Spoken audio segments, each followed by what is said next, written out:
Trending on Procyon Radio and Television, I am Sarah Agbo. MPO All-Rounder, welcome to Trending today. Thank you for joining us. Thank you for joining us. Tinubu approves reintroduction of history as compulsory subject for Nigerian students. If I tell you what I go through and what my family goes through, you will not believe it. Peter Obi. Since you pardon Buhari's failure, you must accept this government's disaster. RFI dragged for criticizing Tinubu. On Trending today, we have Tinubu approves reintroduction of history as compulsory subject for Nigerian students. President Bola Tinubu has given the green light for the return of history as a compulsory subject in primary and secondary school starting from 2025. Thank you, Mr. President. That's what we call a leader. When one leader make a mistake, the other one will correct it. In 2007, precisely, the former president removed the history from our curriculum in school, and it is not good because a nation that doesn't have a history is not good. So we have history. So our children must learn about our history, and they must know that our history. So it's compulsory that history must be one of the key subjects in the primary and secondary education. So now, kudos to the president that he has reversed the former president believed that is not necessary, and which we know that is necessary. He has now given us that the histories will come back to our educational curriculum. Thank you, Mr. President.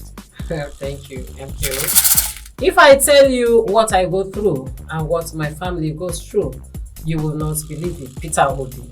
The 2023 Labour presidential candidate, Peter Obi, has offered stark insight into the challenges facing opposition politics in Nigeria, highlighting personal struggles within the current political system.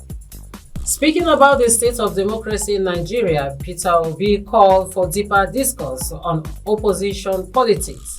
Well, you know, I want us to sit down one of these days and have a proper conversation about the opposition, how it can be effective, he stated. He then delivered a pointed critique of the nation's democratic structure, asserting that democracy in Nigeria is faulty. It wasn't designed to support the opposition. So, MKO. In Nigeria, we take opposition as an enemy. If the opposition do their work, government is not God.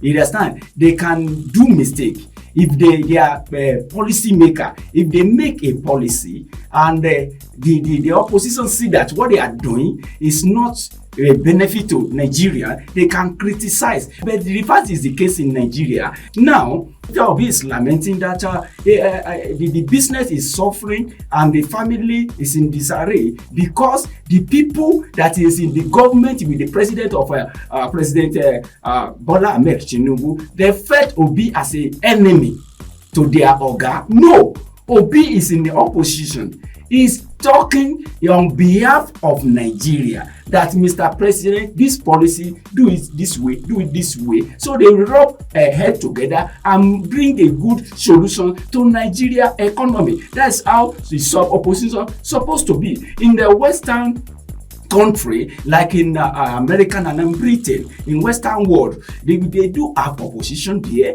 but in Nigeria, we're supposed to know what they call opposition when we criticize government. We as a human being, even God, we criticize God, because if God give us rain, we say the rain is too much. If He give us harmattan, we say the harmattan is too much. And so we criticize. It's not that you take somebody as an enemy. All right, thank you, MKO, for coming to Trending today. Please do subscribe, like, share, and also drop your comments on our YouTube channel, Procyon RTV, Trending on Procyon Radio and Television. I am Sarah Agbo. Keep shining like the star you are.